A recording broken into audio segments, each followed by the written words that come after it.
Të nderuar shikues, përshëndetje.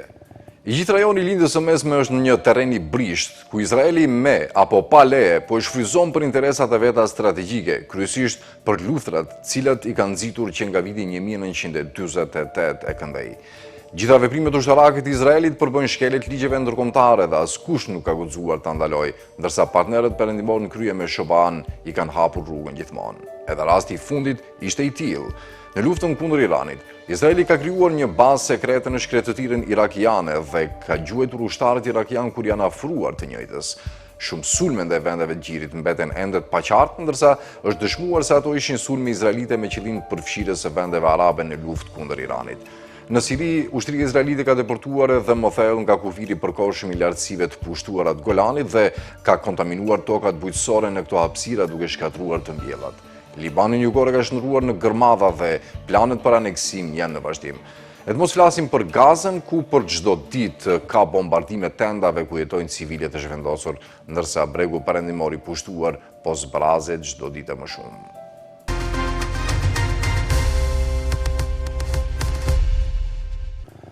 Është përdorur territori irakian si korridor i fshehtë për operacionet ushtarake të Izraelit kundër Iranit. Raporti Wall Street Journal dhe reagimet e ashpra në Bagdad po ndezin alarm në rajon, ndërsa deputetë irakianë akuzojnë hapur Washingtonin se i hapi hapësirën ajrore Irakut për luftën kundër Iranit dhe urdhëroi çaktivizimin e radarëve. Raportimet tronditëse nga mediat ndërkombëtare pretendojnë se Izraeli kishte ngritur fshehurazi një bazë ushtarake sekrete brenda territorit të Irakut, me dieninë e Shteteve të Bashkuara, duke kthyer një pjesë të vendit në platformë të padukshme operacionesh për një luftë rajonale që rrezikon të përfshi gjithë lindjen e mesme. Kur autoritetet irakiane ju ofruan asaj që e quanin force pa njohur, ato u përballen me zjarr të rënd dhe mbështetje ajrore. Një ushtar irakian u vra dhe 2 të tjerë u plagosën.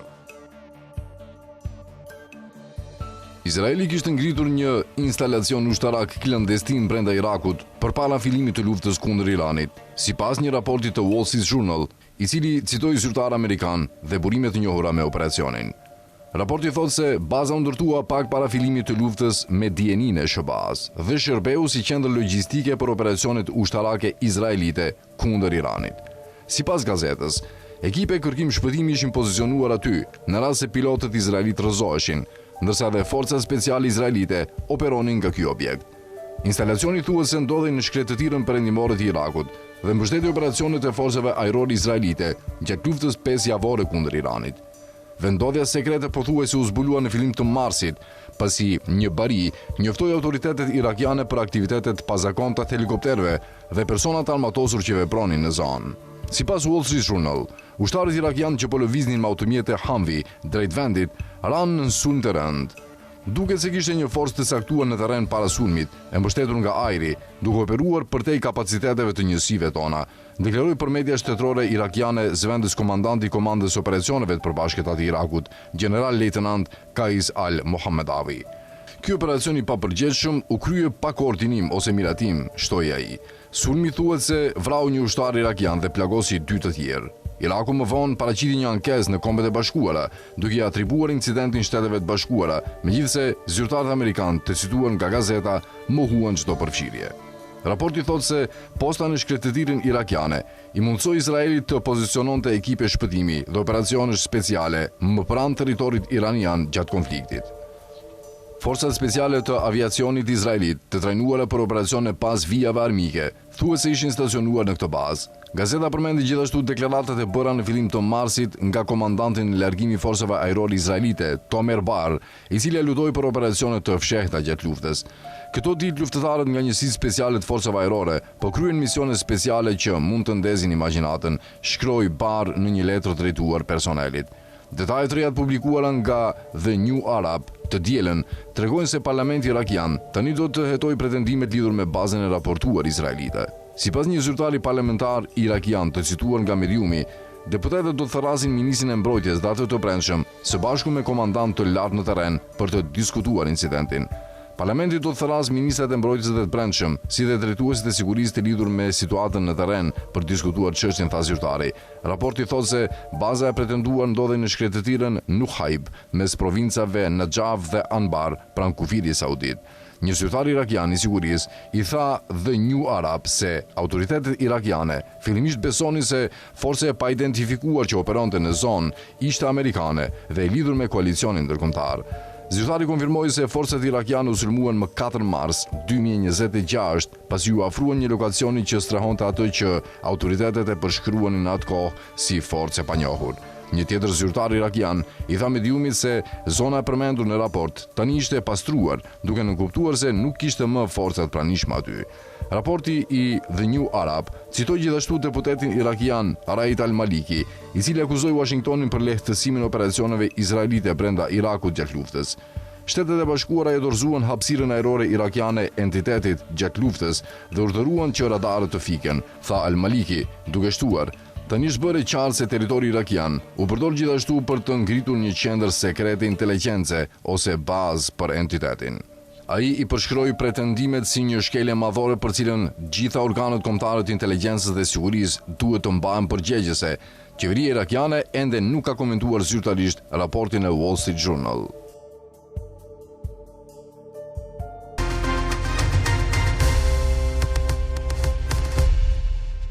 Ndërsa tokat e Irakut, një shteti të dërmuar nga pushtimi amerikano-britanik për hesapit Izraelit, është keq përdorur nga inteligjenca izraelite për qëllime ushtarake, Emiratet e Bashkuara Arabe i kanë hapur jo vetëm portat, por edhe zemrën për interesat e Izraelit, si një platformë avancuar interesave izraelite dhe perëndimore në zemër të lindjes së mesme. Sipas analizës gazetarit Robert Inlakesh, pas shkëlqimit artificial të Emirateve, fshihet një shtet i ndërtuar mbi ndikimin e inteligjencës së huaj, rrjetet proxy dhe aleancat fshehta me Izraelin për të dominuar rajonin. Nga mbështetja për separatistët në Yemen e deri te akuzat për bashkëpunim me skuadra të lidhura me ISIS-in në Gaza, Emiratet po përshkruan si një aktor që përdor kaosin rajonal për të zgjeruar pushtetin e vet politik dhe ushtarak. Emiratet e Bashkuara Arabe janë akuzuar për kryerjen e sulmeve direkte ndaj infrastrukturës civile iraniane, ndërsa kanë përshkallëzuar retorikën kundër Teheranit dhe kanë lobuar që SHOBAja të rikthehet një lufte të përgjithshme rajonale. Në pamje të parë, do të dukej pa kuptim që një shtet kaq i vogël dhe i brisht të angazhohej në veprime të tilla të rrezikshme, por Emiratet e Bashkuara Arabe nuk janë një shtet i zakonshëm i gjirit. Ndërsa paraqitet si një komb inovativ, ndryshe nga fqinjet e tij, me fokus te krijimi i pasurisë, unitetit dhe paqes, EBA kultivon imazhin e një udhëheqjeje të mençur dhe mikpritëse ndaj të huajve. Duke përdorur pasurinë e madhe nga nafta, sunduesit e Abu Dhabit kanë arritur të ndërtojnë një imazh pothuajse po aq artificial sa horizonti urban i Dubait, shkruan gazetari Robert Inlakesh. Pas ndërtesës më të lartë dhe pishinës më të thellë në botë, nuk qëndrojnë arkitektë të talentuar Emiratas, punë ndershme dhe planifikim kujdesshëm. Përkundrazi, qëndrojnë ekspertë të huaj dhe sklever modern. Edhe pse sunduesit e Emiratas zotrojnë gjithçka dhe populli i tyre përfiton nga kjo pasuri, madje edhe industria e tyre e naftës nuk do të ekzistonte pa të huajt që bën gjithçka për ta. Interesant është fakti se si operacionet inteligjencës së huaj, ashtu edhe industria e naftës, janë ndikuar fort nga palestinezët, veçanërisht ata nga rripi i Gazës, si dhe nga arab të tjerë jo Emiratas, të cilët ndihmuan në funksionimin e shtetit. Shumë oficer policie nuk janë shtetas Emiratas, ndërsa 80% e forcave të armatosura përbëhen nga të huaj. Paqja dhe uniteti që promovon Emiratet e Bashkuara Arabe përshkruan si pjesë e një projekti sionist për sulmuar rezistencën ndaj përpjekjeve ekspansioniste të Izraelit. Jo vetëm që marrëveshjet e Abrahamit u lobuan nga Emiratet e Bashkuara Arabe, duke përdorur ndikimin e saj në Sudan dhe Marok për të afruar më shumë shtete me Izraelin, por i gjithë projekti kombëtar Emiratas, sipas analizës, është përqendruar në shkatrimin e unitetit pan-arab dhe pan-islamik. Emiratet e Bashkuara Arabe jo vetëm që përdorin projekte ndërfetare për normalizuar sionizmin dhe sionistët mes muslimanëve, por kontrollojnë aktivisht një numër influencerësh islamik, sheikësh, recituesish të Kur'anit dhe dietarësh, roli i cilëve është të ndikojnë mbi muslimanët e manipulueshëm. Këta individ përdoren për nxitur sektarizmin, veçanërisht kundër shiitëve, por edhe kundër muslimanëve sunit që refuzojnë të pajtohen me pikpamjet e tyre. Në gjithë rajonin, Emiratet e Bashkuara Arabe, e njohur mes alatëve të saj luftënxitës si Sparta e vogël, ndjek një qasje agresive dhe të etur për luftë, sidomos në bririn e Afrikës. Në Sudan, ajo është mbështetja kryesore e forcave të mbështetjes së shpejtë, RSF, të komandantit Mohammed Dagalo, një grup i akuzuar për gjenocid. Në Gaza, ajo akuzohet gjithashtu për mbështetje të skuadrave të vdekjes të lidhura me ISIS-in dhe të kontrolluara nga Izraeli për të luftuar rezistencën palestineze. Në Libi, Emiratet mbështetin forcat e Halifa Haftarit, ndërsa në Yemen përkrau separatistët e Këshillit Transitor Jugor. Emiratet pretendojnë se kundërshtojnë islamistët dhe ekstremizmin islamik, ndërkohë që promovojnë aktivisht islamin vehabist me objektiv politik nxitjen e reformave më malinje të sektarizmit. Kundërshtimi i tyre real ndaj islamistëve kufizohet te vllazëria muslimane dhe çdo grup që guxon të sfidojë Izraelin ose Shobaan, vlerëson gazetari Robertin Lakesh. Për të treguar shkallën e hipokrizisë së tyre, analiza thekson se luftëtarët më të ashpër të forcave proksi të STC-s në Yemen ishin ish anëtar të Al-Qaedës dhe ISIS-it. Në emër të luftës kundër kërcënimit islamist të Ansarullahut në Sana, Emiratet e Bashkuara Arabe vendosën të mbështesin militant selefist ekstrem. Kur bëhet fjalë për konfliktin me Iranin, sipas analizës, edhe këtu vepron iluzioni optik i Emirateve të Bashkuara Arabe. Ajo luajti rolin e viktimës, pretendoi neutralitet, ndërsa njëkohësisht promovonte narrativën se kishte interceptuar më shumë raketa dhe dron iranian se sa vetë Izraeli. Në këtë mënyrë, ajo paraqitet si hero dhe viktim njëkohësisht. Në realitet, Emiratet e Bashkuara Arabe jo vetëm që ofruan territorin e tyre si platformë nisjeje për sulmin e paligjshëm Shoba Izrael ndaj Iranit, por kishte integruar plotësisht sistemet e saj të mbrojtjes ajrore me Izraelin pas marrëveshjes së normalizimit. Emiratet i ofruan Izraelit informacione për të ndihmuar në përballje me sulmet hakmarrëse iraniane, ndërsa dronët Wing Long 2 në pronësitë e Emirateve u përdorën për monitorimin e hapësirës ajrore iraniane në mbështetje të agresionit Shoba Izrael, shkruanin Lakesh, ndërsa Shobaja përdori edhe shtete tjera arabe të xhirit kundër Iranit. Sipas analizës, asnjë nuk ishte aq entuziast sa udhëheqja e Abu Dhabit. Oman ishte i vetmi vend që nuk lejoi përdorimin e territorit të tij për sulmin ndaj Iranit, ndërsa Katari adoptoi një ton më neutral me përparimin e luftës. Emiratet e Bashkuara Arabe bëri të kundërtën, duke përshkallëzuar retorikën anti-iraniane deri në pikën ku sunduesit e Emiratas filluan ta etiketonin Teheranin si terrorist. Të kuptuarit e kësaj është thelbësor për të kuptuar natyrën e Emirateve të Bashkuara Arabe si entitet në gjirin persik. Në kundërshtim me propagandën e saj, Abu Dhabi përshkruhet si mjeti përmes cilit ushtrohet fuqia imperialiste izraelite dhe perëndimore. Britanikët, të cilët ndihmuan në krijimin e shteteve të Trucialit, që më vonë u bashkuan në udhëheqjen e Abu Dhabit dhe formuan Emiratet e Bashkuara Arabe në vitin 1971, i quanin ata pirat. Ky trashëgimi të qenit një kukull e përçmuar e perandorisë, sipas analizës, vazhdon edhe sot, ku elita ultra e pasur emiratase kryen me entuziazëm detyrat e padronëve të saj. Në vetëm 54 vjet, regjimi i gjirit persik ka paraqitur një model të asaj ku çon materializmi i pakufizuar, një regjim i ndërtuar mbi paranë e naftës, e cila nuk do të ekzistonte pa ekspertizën dhe inteligjencën e huaj. Ai sheh me përçmim arabët të tjerë, megjithse ka pasur nevojë për ta për të funksionuar. EBA pretendon se përfaqëson një version të moderuar dhe paqësor të islamit, duke promovuar zëra vehabist medhalist, që e paraqesin ato si model të fesë konservatore sociale. Ndërkohë Dubai përshkruhet si mishërimi gjithçkaje që Islami kundërshton në planin shoqëror, ndërsa predikuesit të pro-emirate që përjashtojnë muslimanët e zakonshëm për mos pajtime minimale, heshtin ku ndërtohen haptazi tempu hinduist.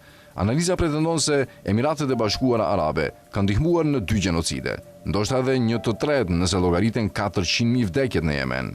Edhe sot, në Somali, vetëm Emiratet e Bashkuara Arabe dhe Izraeli mbështesin lëvizjen separatiste të Somalilandit, gjë që mund të kontribuojë në gjakderdhje të ardhshme. Të gjitha këto, sipas autorit, tregojnë se Emiratet e Bashkuara Arabe janë po aq artificiale dhe malinje për rajonin sa edhe vetë Izraeli. Të dyja përshkruan si entitete që kanë përçmim të thellë për popujt përreth tyre, refuzojnë të pranojnë kufijtë e fuqisë së tyre dhe vuajnë nga komplekse narciste.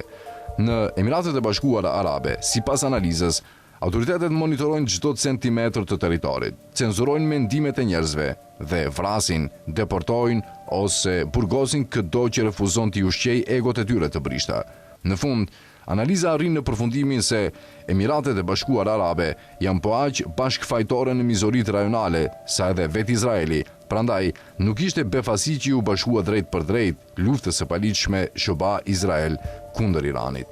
Misioni i saj, sipas autorit, është të pushtoj, dominoj dhe shkatërroj rajonin përreth, duke bashkëpunuar ngushtë me sionistët për të qëllim.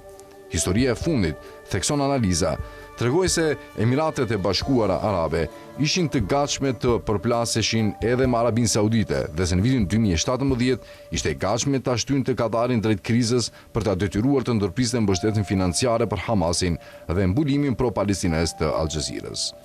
Emiratet e Bashkuara Arabe nuk janë një shtet normal, përfundon analizën Robert Inlakesh, duke shtuar: ajo nuk ka mira vite historisi Omani fqinj, është një aset agresiv që kujdeset vetëm për zgjerimin e fuqisë së monarkisë së saj.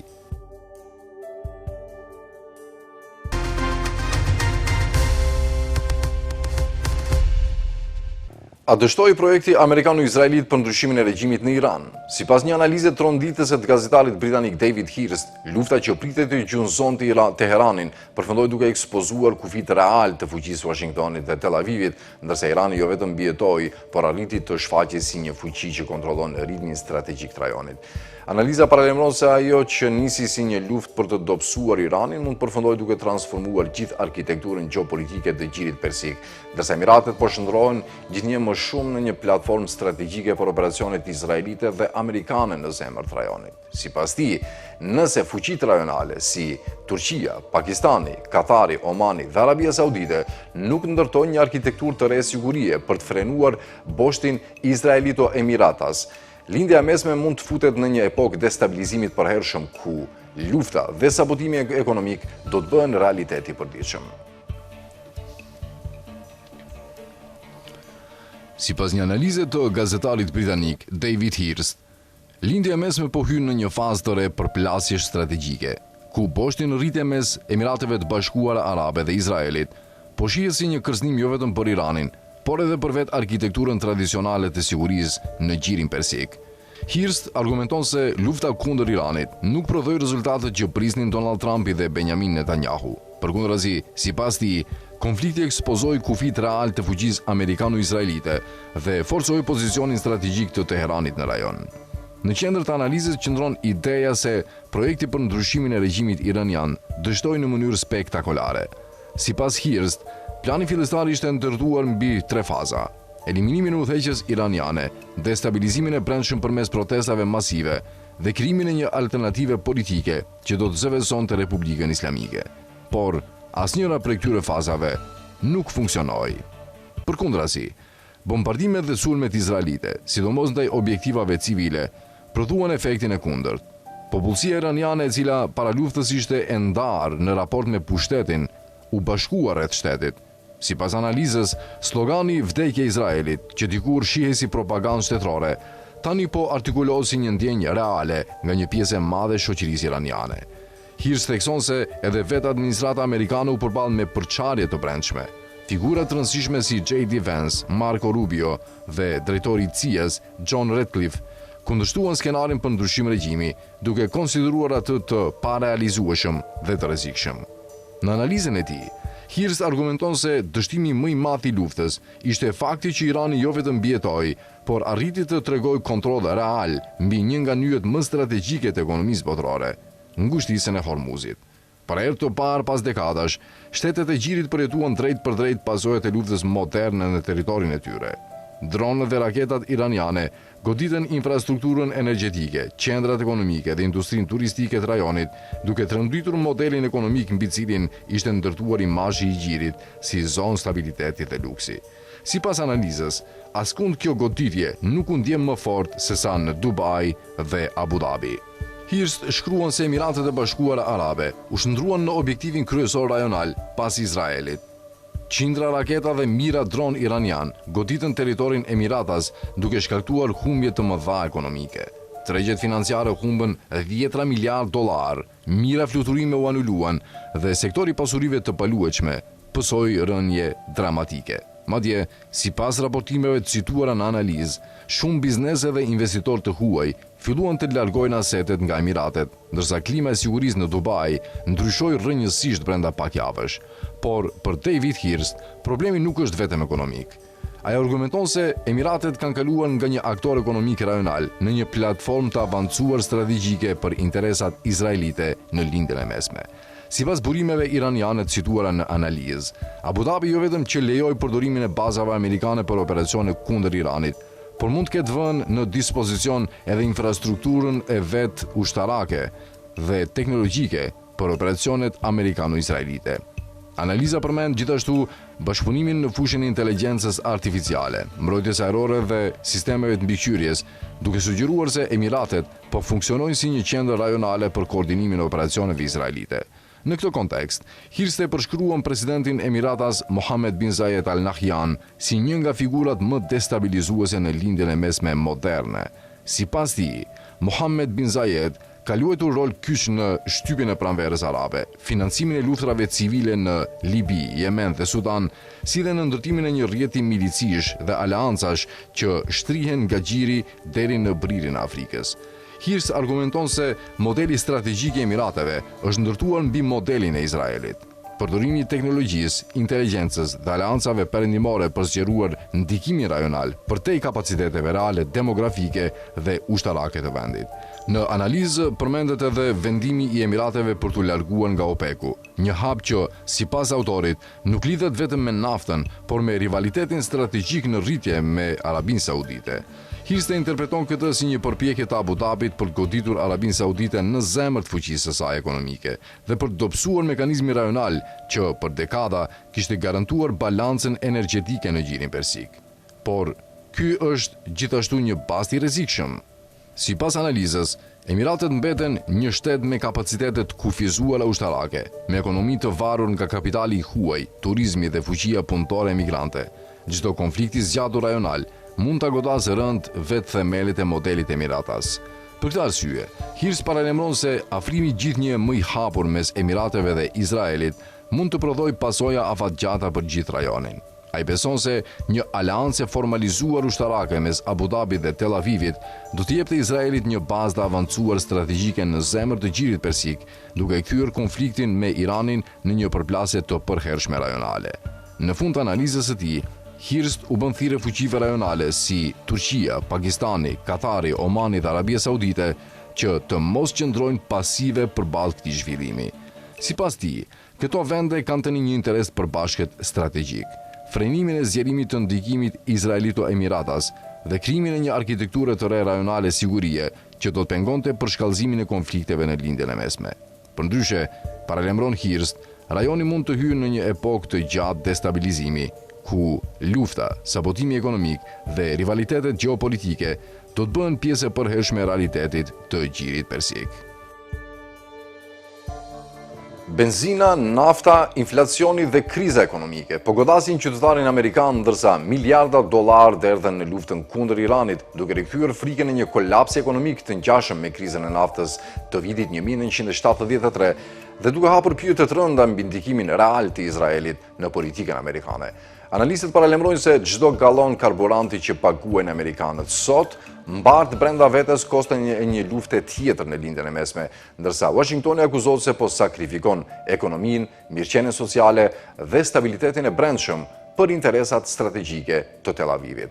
Ndërsa Kongresi debaton fonde gjigante për operacionet ushtarake kundër Iranit, kritikët thonë se infrastruktura amerikane po rrënohet, kujdesi shëndetësor po shkurtohet dhe brezat e ardhshëm po ngarkohen me borxhe për financuar një tjetër konflikt që po i shërben prioriteteve gjeopolitike të Izraelit. Lufta amerikano-izraelite ndaj Iranit ka dëmtuar dhe po vazhdon të dëmtojë rënd ekonominë amerikane, veçanërisht qytetarin amerikan. Shumë e çmimeve që rritet me shpejtësi nuk është vetëm çmimi i benzinës. Brenda saj përfshihet edhe një taks shtesë izraelite që amerikanët nuk kanë dhënë pëlqim ta paguajnë, shkruan publicisti Jamal Kanj. Që nga fillimi i marsit 2026, familja mesatare amerikane ka shpenzuar 50% më shumë për të mbushur rezervuarin krahasuar me vetëm një muaj më parë. Administrata Trump dhe ideologët e saj pro-izraelit i atribuan këtë rritje forcave të tregut, duke paraqitur si një dhimbje afatshkurtër për një përfitim afatgjatë. Ajo që nuk thonë dhe që në Washington rrallë lejo të thuhet, është se Amerikanët kanë jetuar me dhimbjen e kësaj takse të naftës për Izraelin për më shumë se gjysmë shekulli, vlerëson Kanç. Fatura vazhdon të rritet, por jo më vetëm financiarisht. Shobaja po paguan edhe me diçka më të vështirë për të rindërtuar se sa buxheti, reputacionin moral në botë. Historia e kësaj dhimbjeje mbeti një sekret i shtypur dhe një nga temat më të ndaluara në diskursin politik amerikan. Rreth 50 vjet më parë, në shtator 1973, nafta bruto tregtohej me rreth $3 për fuqi, ose më pak se 40 cent për gallon në pompë. Pastaj erdhi lufta e tetorit. Sionistet pro-izraelit në administratën Nixon, të udhëhequr nga Henry Kissinger, angazhuan të gjithë peshën e burimeve amerikane përmes asaj që në atë kohë ishte ura ajrore ushtarake emergjente më e madhe në historinë amerikane. Shtetet arabe prodhuese të naftës reaguan duke përdorur mjetin e vetëm që kontrollonin, uljen e prodhimit të naftës. Deri në janar 1974, çmimi i naftës bruto kishte arritur në $12 për fuqi, një rritje prej 400% në më pak se 4 muaj. Shoferët amerikanë prisnin në radhë të gjata për karburant të racionuar, duke paguar çmime që nuk i kishin imagjinuar kurrë për një luftë të zhvilluar mijëra kilometra larg në emër të një shteti që, sipas autorit, nuk kontribon asnjë cent në ekonominë amerikane. Në vend të një debati të sinqertë, amerikanëve ju ofrua një narrativ mediatike e kontrolluar me kujdes, që shmangte pyetjen më të pakëndshme: pse po paguanin 400% më shumë? Sipas artikullit, mediat korporative amerikane, ku bordet editoriale dhe komentet për lindjen e mesme dominon nga perspektiva pro-izraelite, rrallë lejojnë këndvështrime jo izraelitocentrike në debatin publik. Për këtë arsye, argumente si këto vështirëse do të shfaqeshin në media si The New York Times, Los Angeles Times apo San Diego Union Tribune. Në vend që të shqyrtonin shkaqet rrënjësore të embargos së naftës, mediat, sipas autorit, shfrytzuan paragjykimet publike për të ridrejtuar frustrimin dhe për të nxitur racizëm anti-arab. Embargoja politike u shkëput nga konteksti i okupimit izraelit dhe mbështetjes së pakushtëzuar financiare dhe diplomatike të administratës Nixon ndaj Izraelit. Por kjo ndodhi para 50 vitesh. Taksa shtesë izraelite nuk përfundoi me heqjen e embargos. Sipas autorit, ajo integrua në strukturën e buxhetit amerikan dhe modelin e fitimit korporatave amerikane të naftës. Kjo taks rishfaqet sa herë që Washingtoni zgjedh të financojë dhe luftoi luftëra në favor të Izraelit.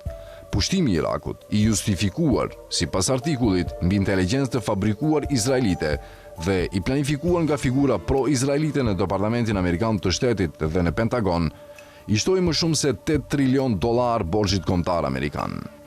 Një vjedhje legale e marrë nga punëtorët amerikanë, shkollat, infrastruktura dhe brezat e ardhshëm për t'u derdhur në një luftë që e bëri lindjen e mesme më pak stabile.